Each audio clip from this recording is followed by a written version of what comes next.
Number 196 question number 5 के लिए हमने रूलिंग कंप्लीट किया है।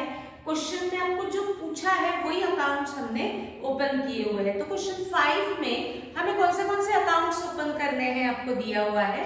Prepare P&L adjustment account and Karina's capital account showing the balance payable to her executors loan account, working note for share of goodwill and profit up to the date of death. यानी आपको पूछा है सिर्फ दो ledger accounts P&L adjustment and Karina's capital, जिसका death हुआ है उसी पार्टनर का कैपिटल अकाउंट आपको पूछा गया है। तो मुझे सारे पार्टनर्स के कैपिटल अकाउंट ओपन करने की जरूरत नहीं है, मुझे कैश या बैंक अकाउंट ओपन करने की जरूरत नहीं है, मुझे बैलेंस शीट भी प्रिपेयर करने की जरूरत नहीं है, क्योंकि उन्होंने पूछा ही नहीं है। तो आपको जो पूछा है वही अकाउंट हमने लेजर में ओपन किए हुए हैं। तो आपको इस क्वेश्चन में हम ये फाइंड आउट नहीं कर पाएंगे कि बैलेंस शीट टैली हो रही है, यानी हमारा क्वेश्चन करेक्ट है रॉन्ग है, क्योंकि हम बैलेंस शीट प्रिपेयर नहीं कर रहे। तो ऐसे क्वेश्चंस भी आपको एग्जाम में पूछे जाते हैं कि only prepare death of a partners capital account, जिसका डेथ हुआ है उसका कैपिटल अकाउंट ओपन करो। उस केस में आपको P&L एडजस्टमेंट अकाउंट भी पूछेंगे नहीं। तो जो पूछा है वो हमको प्रिपेयर करना है। तो हमने इस क्वेश्चन में 2 अकाउंट्स पूछे हैं, तो हमने 2 अकाउंट्स को रूलिंग कंप्लीट किया एंड वर्किंग नोट हमें शो करने के लिए उन्होंने कहा है। और वैसे भी हम एवरी क्वेश्चन में अगर आप देखेंगे तो वर्किंग नोट प्रिपेयर करते ही है, चाहे वो एडमिशन हो, रिटायरमेंट हो या डेथ हो। डन। तो स्टार्ट करते हैं पोस्टिंग। सबसे पहले हम बैलेंसेस को ट्रांसफर करते हैं। कैपिटल अकाउंट में उनके सारे पार्टनर्स के कैपिटल बैलेंसेस ट्रांसफर करते हैं, बट यहाँ पे हमने सिर्फ करीना का कैपिटल अकाउंट ओपन किया है, तो हम ट्रांसफर करेंगे सिर्फ करीना's कैपिटल बैलेंस। तो अगर मैं देखती हूँ बैलेंस शीट के लायबिलिटी में आपको दिया है Sonu, Menka and Kareena. Kareena 3rd number की पार्टनर है एंड उसका बैलेंसेस 20,000 लायबिलिटी में है, इसीलिए हम कैपिटल के क्रेडिट में लिख देंगे बाय बैलेंस ब्रॉट डाउन 20,000। बाकी कैश का बैलेंस पोस्ट करने की जरूरत नहीं, क्योंकि हमने वो ओपन नहीं किया है। बाकी रिमेनिंग पार्टनर्स के कैपिटल बैलेंसेस कहीं भी पोस्ट नहीं होंगे, क्योंकि हमको पूछा ही नहीं। फिर हम रिजर्व P&L को डिस्ट्रीब्यूट करते हैं। हमें यहाँ पे रिजर्व या P&L सिर्फ करीना's कैपिटल अकाउंट में ट्रांसफर करना है, क्योंकि हमने सिर्फ करीना's कैपिटल अकाउंट ओपन किया है। तो देखते हैं is there any yes general reserve question में दिया हुआ है, तो रिजर्व में से हमें सिर्फ कैलकुलेट करना है करीना's शेयर इन जनरल रिजर्व, क्योंकि हमने सिर्फ करीना का अकाउंट ओपन किया है। तो जनरल रिजर्व इज 10,000, तो 10,000 का अगर टोटल अमाउंट 10,000 है, पर 10,000 में से मुझे कैलकुलेट करना है सिर्फ करीना's शेयर। तो मैं करीना का शेयर देखती हूँ, यानी रेशो देखती हूँ। करीना 3rd नंबर की पार्टनर है, तो रेशो रहेगा 2:2:1 दिया है, दैट मींस 1/5, यानी 10,000 इंटू हम कैलकुलेट करेंगे 1/5, तो आएगा 2,000। करीना का शेयर इन जनरल रिजर्व है, P&L लायबिलिटी में दिया है, इसीलिए on the credit side by general reserve account 2,000। ये Kareena share in general reserve है। चेक कर लो कहीं P&L भी दिया हुआ है क्या लायबिलिटी में, तो कहीं P&L नहीं दिया है। असेट से चेक कर लेते हैं क्या कहीं P&L दिया हुआ है क्या, तो असेट में कहीं भी आपको P&L अकाउंट दिया हुआ नहीं है। तो हम रिकॉर्ड करेंगे now revaluation of assets and liabilities. Check करते हैं adjustment. Kareena died on 1 October 18, mark this date 1 October 18। हमारे बुक्स ऑफ अकाउंट्स 31 मार्च 18 को हमने प्रिपेयर कर लिए थे, क्योंकि बैलेंस शीट का डेट दिया है 31 मार्च 18। यहाँ बुक्स ऑफ अकाउंट्स क्लोज हो चुके थे। क्लोज होने के बाद करीना का डेथ कब हुआ है, 1 अक्टूबर 18 को, यानी Kareena after closing books of accounts कितने मंथ्स एज अ पार्टनर उसने काम किया। मार्च में हमारे बुक्स ऑफ अकाउंट्स क्लोज हो रहे हैं, that means April, May, June, July, August and September. 1 अक्टूबर है तो हमको अक्टूबर काउंट नहीं करना है, यानी वो एज अ फर्म में पार्टनर थी 6 मंथ्स एज अ पार्टनर की फर्म में 6 मंथ्स, तो इसका कहीं ना कहीं 6 मंथ्स का हमें यूज करना पड़ता है। ठीक, आगे बढ़ते हैं। Kareena died on 1 October 18 and adjustments were agreed as per the deed as follows. कुछ पार्टनरशिप एग्रीमेंट हुआ था, उसके अनुसार सारी एडजस्टमेंट आपको दी हुई है। Plant and machinery to be valued at 60,000। हम क्या करते हैं, रिवैल्यूएशन करते हैं at the time of admission, retirement और डेथ। यहाँ डेथ है तो मुझे रिवैल्यूएशन करना है। प्लांट एंड मशीनरी की वैल्यू आ चुकी है 60,000, but old value of plant and machinery था 50 का प्लांट 60 हो चुका है, यानी एसेट की वैल्यू इंक्रीज हुई, यानी प्रॉफिट है। हमको प्रिपेयर करने के लिए कहा है P&L एडजस्टमेंट, तो हम P&L एडजस्टमेंट के क्रेडिट में लिखेंगे प्रॉफिट होने के कारण by plant and machinery account 10,000, by plant and machinery account 10,000 लिख लिया। Revised figure of plant and machinery post की जाती है बैलेंस शीट में, बट इस क्वेश्चन में हमको बैलेंस शीट प्रिपेयर करना नहीं है। नेक्स्ट देखते हैं, ऑल डेटर्स वर गुड, बहुत बार किया है। ऑलरेडी अगर होगा तो ऑलरेडी को आपको कैंसिल करना है, लॉस को कैंसिल करना है, यानी प्रॉफिट, तो प्रॉफिट रहेगा ऑलरेडी 2,500, इसीलिए P&L एडजस्टमेंट के क्रेडिट में by already account 2,500। Reversed figure of debtors posted किए जाते हैं बैलेंस शीट में, बट हमको यहाँ शो करने की जरूरत नहीं है। Now stock of goods to be reduced by 3,000। Stock की वैल्यू 3,000 से कम हुई है तो लॉस हुआ। लॉस P&L एडजस्टमेंट के डेबिट में to stock account 3,000। Revised figure of stock after reduction balance sheet में जाएगा, शो करने की जरूरत नहीं है। Drawings of Kareena up to the date of her death, interest on capital to be allowed, this is partner share of goodwill, this is यानी जिसका death हुआ है उसका share of goodwill, this is partner share of profit, यानी ये सारी entries Kareena से related है। तो करीना से रिलेटेड एंट्रीज हम पोस्ट करते हैं आफ्टर क्लोजिंग रिवैल्यूएशन अकाउंट। तो मुझे पहले रिवैल्यूएशन यानी P&L एडजस्टमेंट अकाउंट क्लोज करना पड़ेगा, प्रॉफिट लॉस डिस्ट्रीब्यूट करना पड़ेगा, फिर मुझे रिकॉर्ड करनी पड़ेगी करीना से रिलेटेड एंट्रीज। तो हम एडजस्टमेंट नंबर 3, 4, 5 एंड 6 करेंगे after closing P&L adjustment account. ठीक, तो non revalued assets liabilities balance sheet में पोस्ट करना पड़ता है, बट हमको यहाँ बैलेंस शीट पूछा ही नहीं है, तो ये स्टेप हमें स्किप कर देना पड़ेगा। हम डायरेक्टली कैलकुलेट करेंगे P&L एडजस्टमेंट अकाउंट का बैलेंस 12,500। इसमें से हमें सिर्फ करीना कैपिटल अकाउंट में पोस्टिंग सेकंड डिफेक्ट दिखाना पड़ेगा, क्योंकि सोनू एंड मेनकास कैपिटल अकाउंट हमने ओपन नहीं किए। तो करीना के क्रेडिट में by P&L adjustment account.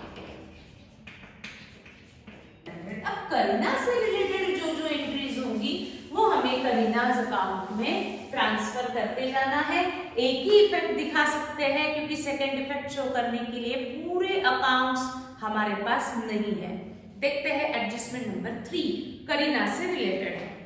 Drawings of Kareena, underline drawings of Kareena up to the date of her death, up to the date of her death यानी 31 मार्च तक तो पूरा रिकॉर्डिंग हो चुका था। 31 मार्च के बाद उसके डेट ऑफ डेथ तक उसने कितने ड्रॉइंग्स किए हैं, 400 पर मंथ को अंडरलाइन करो। 31 मार्च 18 तक हमने सारे बुक्स ऑफ अकाउंट्स क्लोज कर लिए थे। 1 अक्टूबर 18 तक के अकाउंट्स हमारे मेंटेन हो रहे थे।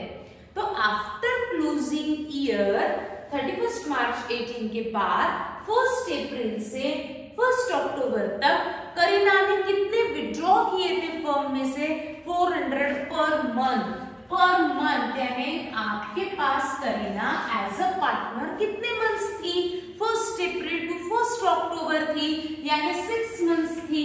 तो करीना ने 6 मंथ्स में पर मंथ 400 रुपीज विड्रॉ किए हैं, यानी उसने 6 मंथ्स में टोटल अमाउंट कितना विड्रॉ किया, 2400। तो ये ड्रॉइंग्स की एंट्री हमने कर दी है। आफ्टर क्लोजिंग 31 मार्च 18 का बुक्स ऑफ अकाउंट्स पूरा क्लोज हो चुका है। उसके बाद करीना हमारे फर्म में एज अ पार्टनर थी 6 मंथ्स, तो 6 मंथ्स में उसने 400 पर मंथ के विड्रॉ किए हैं, यानी ड्यूरिंग 6 मंथ्स उसने कितना अमाउंट विड्रॉ किया 2400, उसको हमें बुक्स ऑफ अकाउंट में रिकॉर्ड करना पड़ेगा। अब मैं सोचती हूँ ड्रॉइंग्स क्या करता है, कैपिटल को बढ़ाता है कि कैपिटल को कम करता है?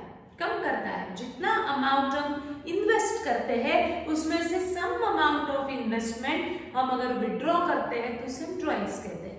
ड्रॉइंग्स यानी कैपिटल को कम करता है, तो मुझे इसका लॉजिक लगा के करीनाज अकाउंट में पोस्ट करना पड़ेगा। मेरे सामने है करीनाज कैपिटल अकाउंट। कैपिटल हमने करीना का लिखा है क्रेडिट साइड में 20,000। जितना कैपिटल उसने इन्वेस्ट किया उसमें से 2,400 रुपीज उसने विड्रॉ किए, यानी मुझे 2,400 कैपिटल में से माइनस करना पड़ेगा। माइनस का इफेक्ट हम सेम साइड से तो अब नहीं दिखा सकते, तो माइनस का इफेक्ट मुझे किस तरीके से शो करना पड़ेगा?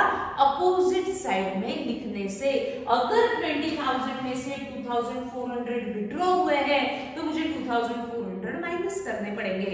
माइनस करने के लिए हम उसको कहां पोस्ट करेंगे? करीना के अपोजिट साइड में, कैपिटल के अपोजिट साइड में 2,400 और उसको हेडिंग देंगे ड्रॉइंग्स अकाउंट। जहां कैपिटल है उसके अपोजिट साइड में आएगा ड्रॉइंग्स, ताकि हम उसको माइनस कर रहे हैं। ठीक, आगे बढ़ते हैं। Interest on capital was to be allowed at 10% per annum. अब what is interest on capital पहले अच्छे से समझो, आपको मालूम है फिर भी।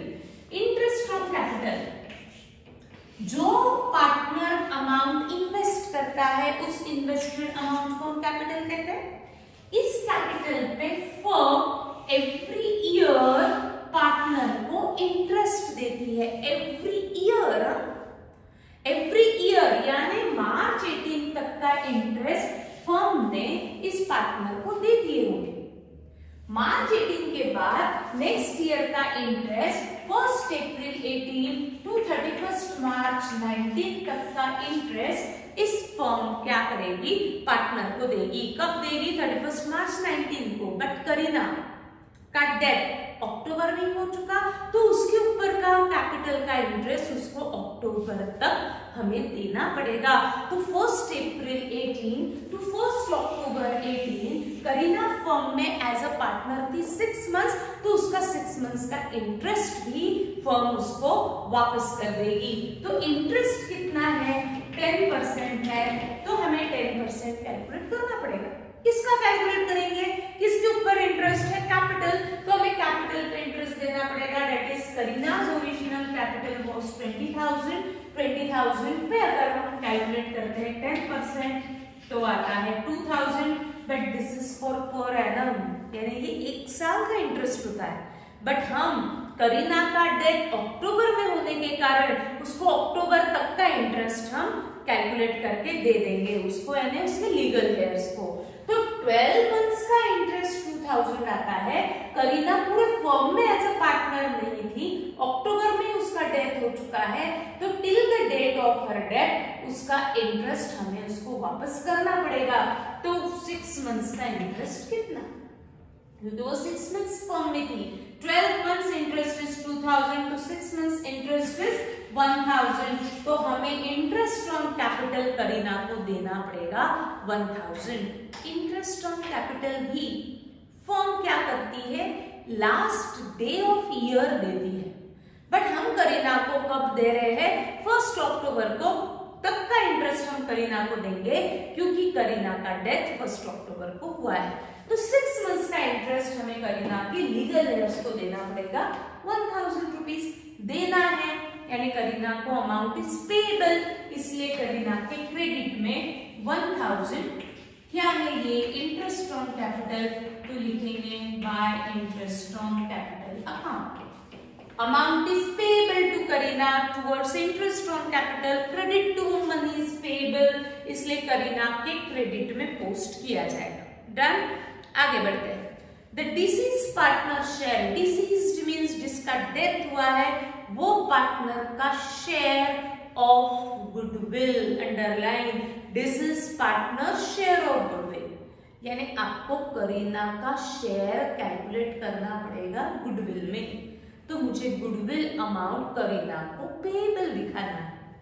तो सिर्फ करीना को पेएबल दिखाना है क्योंकि उन्होंने दिया है this is partner share of goodwill is to be valued at 2 years purchase of average profit for last 3 years the profits were। आपको पहले goodwill of the firm calculate करना है। गुडविल ऑफ द फर्म जो निकलेगा उसमें से मुझे करीना का शेयर कैलकुलेट करना है और करीना को वो अमाउंट पेएबल दिखाना है। यानी सबसे पहला काम है हमारा गुडविल को वैल्यू करो। दिया नहीं है, उसको वैल्यू करने के लिए उन्होंने कहा है।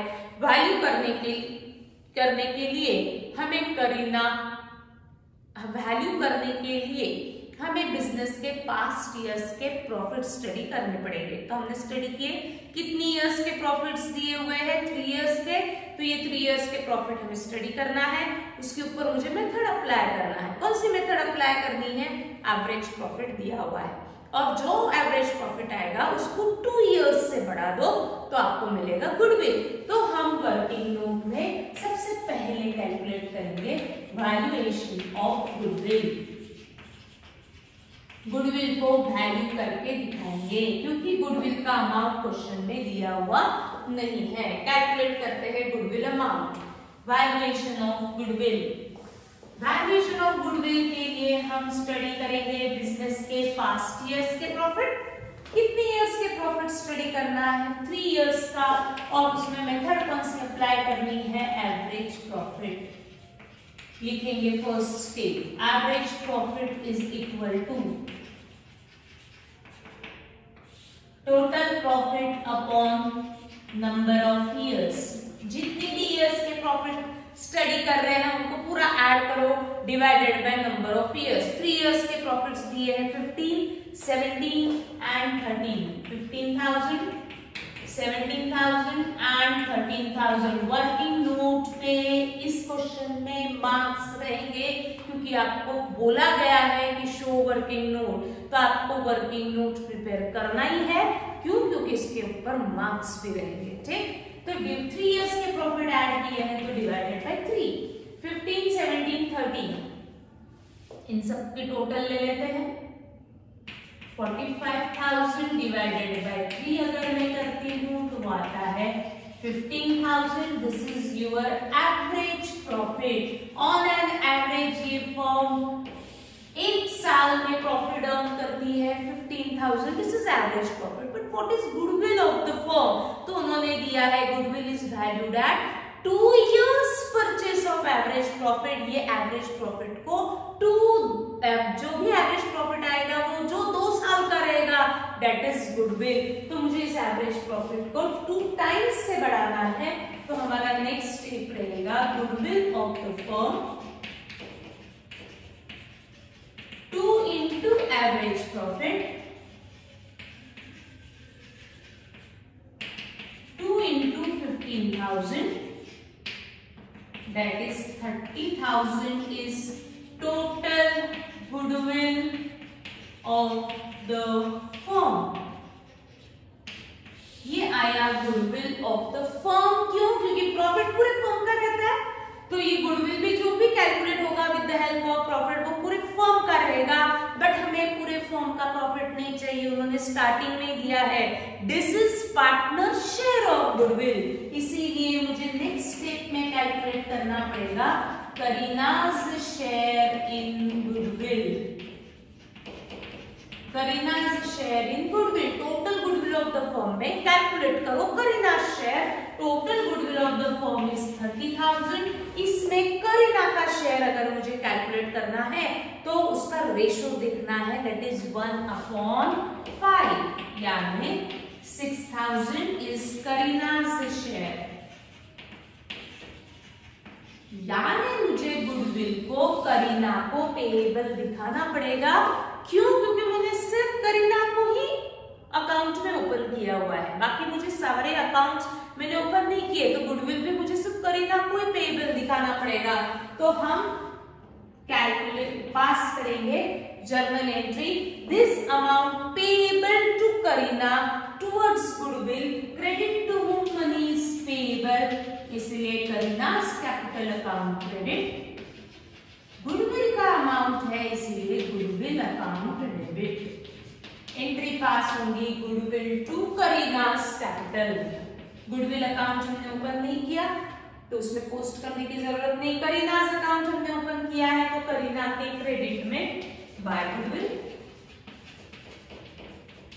गुडविल एक ही बार डेबिट हुआ, that means goodwill account shows balance, तो उसको बैलेंस शीट में लेकर के जाना पड़ेगा, बट हमें बैलेंस शीट पूछा ही नहीं, ठीक, तो हमें सिर्फ करीना में इफेक्ट शो करना है और रुक जाना है। डन, आगे बढ़ते हैं। Point number 6, the deceased partner share, that is Karina's share of profit up to the date of her death should be based on average profit of last 2 years। देखो सबको समझा है क्या, ये क्या कह रहे हैं, Karina's share of profit up to the date of her death, यानी करीना ईयर एंड के बाद 6 months as a firm, 6 months as a partner firm में थी, तो 6 months का जो भी प्रॉफिट हुआ होगा वो प्रॉफिट का शेयर उसके लीगल हेयर्स को देना पड़ता है। बट हम P&L अकाउंट कभी भी 6 month, 3 month, 2 months का नहीं बना सकते। P&L बनाया जाता है every year at the end of the year, but यहाँ अक्टूबर में तो ईयर एंड नहीं हुआ तो मैं अक्टूबर में P&L अकाउंट बना के प्रॉफिट तो कैलकुलेट नहीं कर सकती, बट उसका जो भी 6 months का प्रॉफिट का शेयर होगा वो तो उसको देना पड़ेगा। तो कितना है 6 months का प्रॉफिट, ये जानने के लिए हमें कुछ ना कुछ अजम्पशन लेना पड़ता है, तो उन्होंने दिया जाएगा कि क्या अजम्पशन लेना, उन्होंने दिया है शुड बी बेस्ड ऑन, ये अजम्पशन किस पे बेस है, on average profit of last 2 years, last 2 years के प्रॉफिट्स को आप बेस लो, एवरेज निकालो और उस बेसिस पे प्रॉफिट देखो 6 months का कितना आता है, उतना प्रॉफिट करीना को दो। तो सेकंड वर्किंग नोट हमारी रहेगी calculation of profit, calculation of profit up to the date of her death। हमें अक्टूबर के प्रॉफिट कैलकुलेट करना है और उसका शेयर करीना को देना है, तो हमें प्रॉफिट निकालना पड़ेगा, उसमें करीना का शेयर निकालना पड़ेगा, वो उसके लीगल हेयर को देना पड़ेगा। बट ये प्रॉफिट कैलकुलेट करने के लिए हम P&L अकाउंट बना सकते हैं क्या? नहीं, हमारी प्रैक्टिकल डिफिकल्टी है कि हम P&L कभी भी नहीं बना सकते, तो हमें अजम्पशन लेना है। क्या अजम्पशन लेना है? On the basis of average profit of last 2 years। तो मुझे 2 years का पहले एवरेज प्रॉफिट निकालना पड़ेगा, तो हमारी फर्स्ट स्टेप रहेगी एवरेज प्रॉफिट। कितने इयर्स का है? 2 years का, तो मुझे 2 years के प्रॉफिट ऐड करने हैं अपॉन नंबर ऑफ इयर्स, तो हमारा फॉर्मूला बनेगा total profit upon number of years. दिए है 3 years के प्रॉफिट, बट ये प्रॉफिट कैलकुलेट करने के लिए बेस कितनी इयर्स का लेना है? 2 years के। फर्स्ट 2 years के लास्ट 2 years दिए हुए हैं, लास्ट 2 years, लास्ट 2 years अगर मैं देखती हूँ तो 17,000 प्लस 13,000 डिवाइडेड बाय 2, क्योंकि 2 साल के प्रॉफिट है तो हम डिवाइडेड बाय 2 करेंगे। तो कैलकुलेट करते हैं 30,000 डिवाइडेड बाय 2, यानी एवरेज प्रॉफिट आता है 1 साल में। हमारा ये अजम्पशन है कि ऑन एन एवरेज ये फर्म कितना प्रॉफिट अर्न करती है 1 ईयर में 15,000। ये प्रॉफिट कैलकुलेट करने के लिए मैंने अजम्पशन दिया, बट ये प्रॉफिट पूरे साल भर का होगा। ये जो 17,000 13,000 प्रॉफिट है वो पूरे ईयर के प्रॉफिट है, तो ये जो एवरेज निकला वो भी पूरे ईयर का निकला। बट क्या फर्म में करीना पूरे 12 months पार्टनर थी क्या? नहीं, मुझे उसमें से उसको कितने मंथ्स का देना है? 6 months का, तो हम कैलकुलेट करेंगे 6 months शेयर ऑफ प्रॉफिट, यानी हाफ, यानी कितना? 15,000 इंटू 6 अपॉन 12, अगर मैं कैलकुलेट करती हूँ तो 7,500 ये 6 months का प्रॉफिट आता है। बट प्रॉफिट में सारे पार्टनर्स के शेयर रहेंगे, ये 6 months में भी सारे पार्टनर के शेयर थे। आपको सब करीना, तो हम कैलकुलेट करेंगे Karina's share in profit. 7,500 into Karina's share in profit यानी करीना का रेशियो दैट इज 1/5 यानी ये निकलेगा 1,500। इतना प्रॉफिट हो सकता है 6 मंथ्स में होगा जो करीना का शेयर है। तो ये करीना का शेयर प्रॉफिट का हमें करीना के लीगल हेयर्स को देना पड़ेगा, बट ये एक्चुअल प्रॉफिट है क्या? नहीं, ये एस्टिमेटेड है, अज्यूम्ड है। वो अजम्पशन के लिए उन्होंने कहा था कि 2 इयर्स का एवरेज लो, बट ये एवरेज पूरे 12 मंथ्स का था, तो मैंने उसमें से 6 मंथ्स का शेयर कैलकुलेट किया, बट इसमें पूरे पार्टनर्स के शेयर थे, तो मुझे सिर्फ किसको देना है? करीना को। तो हमने करीना का शेयर कैलकुलेट किया, तो आया 1,500। अब इसकी एंट्री, ये 1,500 मुझे करीना को देना है। Credit to whom money is payable, तो करीना's कैपिटल अकाउंट देना है उसके लीगल हेयर्स को, बट एक अमाउंट हम नहीं देंगे, पहले उसके करीना's कैपिटल में पोस्ट करेंगे, फिर वहां से टोटल अमाउंट उसके लीगल हेयर्स को दिया जाएगा। इसलिए गुडविल में भी हमने करीना's कैपिटल लिखा और प्रॉफिट के शेयर में भी हम पहले क्या लिखेंगे? करीना's कैपिटल। पहले करीना's कैपिटल में एंट्री करो और फिर वहां से टोटल अमाउंट दो लीगल हेयर्स को।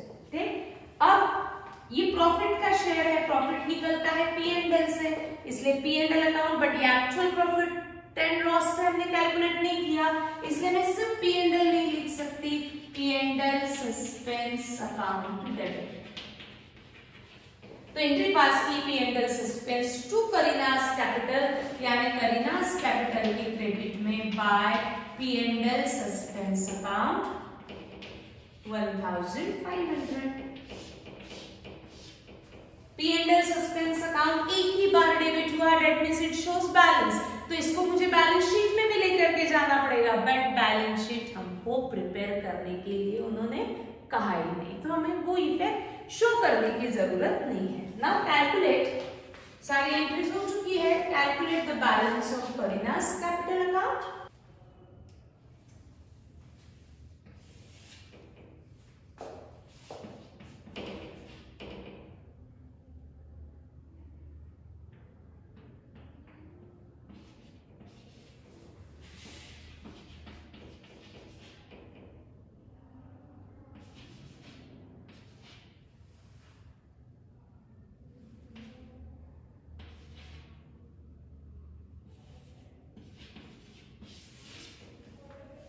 Karina's capital account shows balance of 30,000, credit balance है, that means amount payable to Karina at the time of her death। उसका डेथ हो चुका है, तो उसको हमको उसका सारा पैसा वापस करना है, उसका ओरिजिनल कैपिटल, उसका रिजर्व का अमाउंट, उसका P&L adjustment that is revaluation का प्रॉफिट, उसको interest on capital up to the date of her death देना है, उसको गुडविल का शेयर देना है, उसको profit till the date of her death देना है, उसमें से उसका ड्रॉइंग्स का अमाउंट हम वापस नहीं करेंगे क्योंकि उसने विथड्रॉ किया था।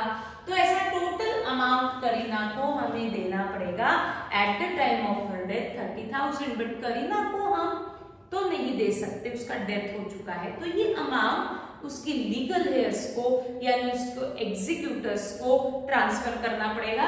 तो इसके सामने आप लीगल हेयर्स भी लिख सकते हो या एग्जीक्यूटर्स लोन अकाउंट भी लिख सकते हो, दोनों करेक्ट दिया जाता है। एग्जीक्यूटर्स यानी कि उसके जो भी रिप्रेजेंटेटिव्स होंगे उसके लोन अकाउंट में हम ट्रांसफर करेंगे।